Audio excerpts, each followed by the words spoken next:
तो जैसा कि हमने देखा कि पिछले 1 साल से रेलवे सेक्टर काफी तेजी से ग्रो कर रहा है, कि जिसमें कुछ स्टॉक्स तो ऐसे हैं कि जो डबल और कुछ तो ऐसे हैं जो डबल से भी ज्यादा ग्रो कर चुके हैं। तो इसके पीछे कौन से ऐसे बड़े रीजंस हैं, गवर्नमेंट का माइंडसेट क्या है, इंडियन रेलवे का फ्यूचर क्या हो सकता है, उसके पोटेंशियल क्या है, इसकी आज बात करेंगे। तो फिलहाल जो रेलवे सेक्टर में एक बड़ी रैली आई, जो रिसेंटली अभी एक रैली आई, उसके पीछे का मेन रीजन है कि G20 में हुई एक खास डील कि जिसमें इंडियन रेलवे की इंटरनेशनल कनेक्टिविटी को मैसिव लेवल पर डेवलप किया जाएगा। मतलब इंडिया से middle east and middle east से इवेंचुअली यूरोप तक का एक रेल पोर्ट इकोनॉमिक कॉरिडोर को डेवलप किया जाएगा। इस इंटरनेशनल इंफ्रास्ट्रक्चर डेवलपमेंट प्रोजेक्ट से इंडिया की जो इंटरनेशनल कनेक्टिविटी है, जो इंटरनेशनल ट्रेड है और जो इकोनॉमिक डेवलपमेंट है, इस तरह के सभी पैरामीटर्स को मैक्रो लेवल पर इंप्रूव किया जा सकता है। हालांकि इसके सामने कुछ चैलेंजेस भी हैं, क्योंकि ये एक्चुअली लॉन्ग टर्म प्रोजेक्ट है कि जिसमें मल्टीपल कंट्रीज की मल्टीपल गवर्नमेंट का इन्वॉल्वमेंट रहेगा।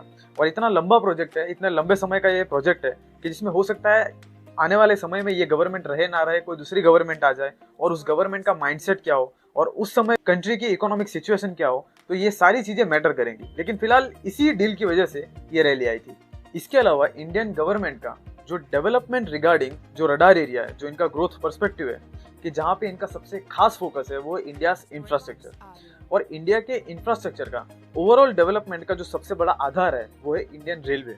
मतलब Indian railway Indian transportation system का एक बैकबोन है।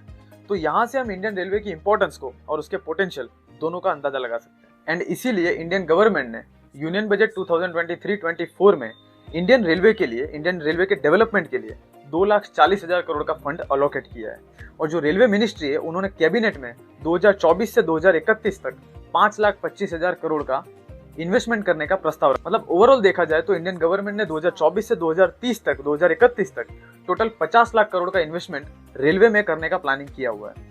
अब ये सब मॉनिटरी इन्फॉर्मेशन जो मैंने बताई अभी, इसका एक सिंगल लाइन कंक्लूजन ये निकल के आता है कि इंडियन रेलवे में एक बहुत बड़ा कैपेक्स मतलब कैपिटल एक्सपेंडिचर लगने वाला है, कि जिसका जो डायरेक्टली या इनडायरेक्टली जो बेनिफिट है वो रेलवे सेक्टर से जुड़ी हुई कंपनीज को मिल सकती है। मतलब रेलवे सेक्टर से जुड़ी हुई जो कंपनीज हैं उनकी ऑर्डर बुक में लगातार ग्रोथ आती रहेगी। अब ये फोकस्ड इंप्रूवमेंट, इतना बड़ा कैपेक्स और जो फोकस्ड रेगुलेशन है, इसके साथ साथ इंडियन गवर्नमेंट ने रेलवे इंफ्रास्ट्रक्चर के लिए 100% FDI मतलब फॉरेन डायरेक्ट इन्वेस्टमेंट को अलाउ किया हुआ है। और अकॉर्डिंग टू इंडियन रेलवे को आने वाले 5 सालों के अंदर $7.5 बिलियन का इन्वेस्टमेंट भी आ सकता है। तो मतलब गवर्नमेंट पूरी तरह से इस सेक्टर के साथ आ गई है। अब जिस सेक्टर के साथ जनरल ऐसा होता है कि जिस सेक्टर के साथ गवर्नमेंट आ जाती है फिर वहां पे ग्रोथ को तो आना ही। तो इंडियन रेलवे की बढ़ती फैसिलिटीज, बढ़ता टाइम परफेक्शन, बढ़ती technologies and overall upgradation and इसके अलावा जो hi tech projects, for example Vande Bharat train आ रही है, मेट्रोस एंड अब तो बुलेट भी आने वाली है, एंड जो ये हाईटेक प्लेटफॉर्म्स हैं, तो ओवरऑल जो ये कॉम्बिनेशन ऑफ इम्प्रूवमेंट है, इसकी वजह से इंडियन रेलवे का जो अर्निंग पोटेंशियल है वो भी ग्रो होता जा रहा है। इसका एक इम्पैक्टफुल रिजल्ट ये रहा कि फाइनेंशियल ईयर 2023 में इंडियन रेलवे को 25% का रेवेन्यू ग्रोथ मिला था, जो कि काफी बड़ी बात है, क्योंकि अपना रेलवे जो है वो ज्यादातर हमेशा लॉस में रहता है।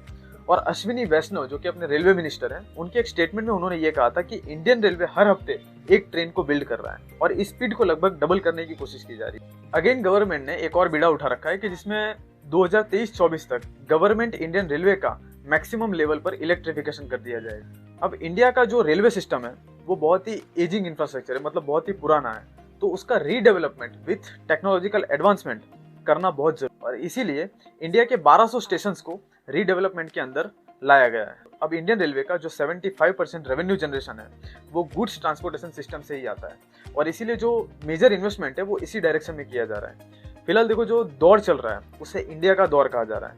मतलब चाइना के बाद इंडिया अब दूसरा सबसे बड़ा मैन्युफैक्चरिंग हब बनने की पोजीशन पर आ चुका है। पूरे वर्ल्ड के अंदर बहुत ही तेजी से ग्रो करने वाली, मतलब बहुत तेजी से तो क्या, फास्टेस्ट ग्रोइंग इकोनॉमी है।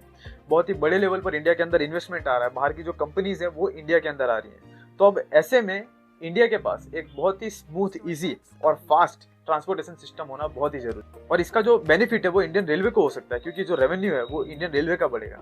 अब इंडिया के पास एक बहुत बड़ा कस्टमर बेस भी है, मतलब पैसेंजर बेस भी है।